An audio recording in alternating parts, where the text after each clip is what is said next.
सत्तू, तू जैसा सोच रही है ऐसा कुछ भी नहीं। अरे ये बात यहीं खत्म कर और चल यहाँ से, चल। नानी, सच देखना और समझना हम अच्छे से जानते हैं। हमने अपनी आंखों से देखा है ये औरत आप लोगों के साथ क्या कर रही थी।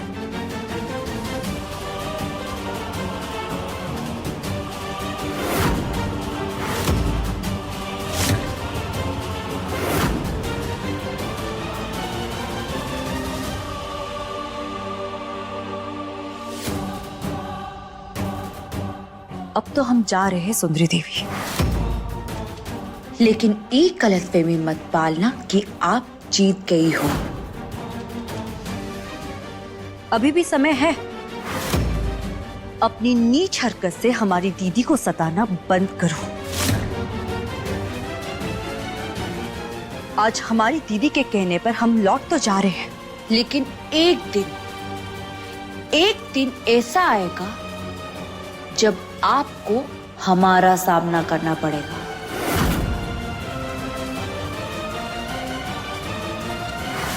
क्या कह रही थी आप अमीर हो, हम गरीब हैं। सही कह रही थी, क्योंकि आप अमीर हो इसलिए आपके पास खोने के लिए बहुत कुछ है, और हम गरीब हैं इसलिए हमारे पास खोने के लिए कुछ भी नहीं। इस गलतफहमी में मत रहना कि आप कुछ भी करती जाओगी सुंदरी देवी, और हमारी दीदी वो सहती जाएगी। हम और हमारी दीदी एक है।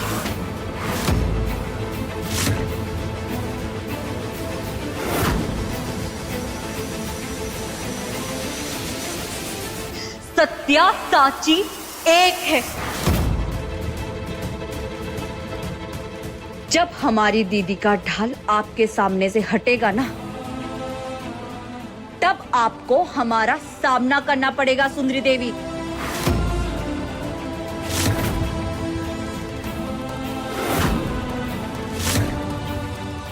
इस सत्य का सामना करना पड़ेगा सुंदरी देवी आपको।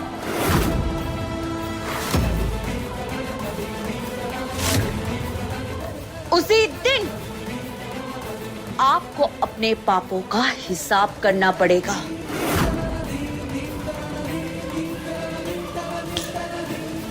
हमारी बात याद रखना। अब से हमारी नजर आप पर है।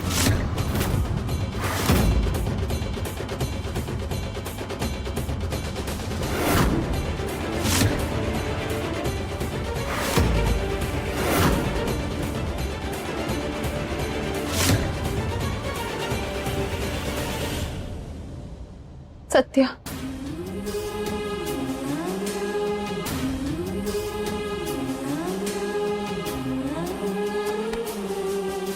ऐसे गुमसुम सा चेहरा लेके जाओगे तो हमको अच्छा नहीं लगेगा। तो क्या करे दीदी, हम केवल चाहते हैं कि तुम हमेशा खुश रहो। अगर तुम खुश रहोगी तो हम भी खुश रहेंगे। तुम खाली हमारी तकलीफ देख रही हो। एक बार ना हमारी सास की सोचो। उन्होंने इस घर के लिए एक लड़की पसंद की थी जो रूप, रंग, गुण, धन दौलत सब चीजों में हमसे आगे थी, लेकिन किस्मत ने उनको हमारी जैसी बहू दे दी। अब तुम ही बताओ, उनका गुस्सा होना तो जायज है ना।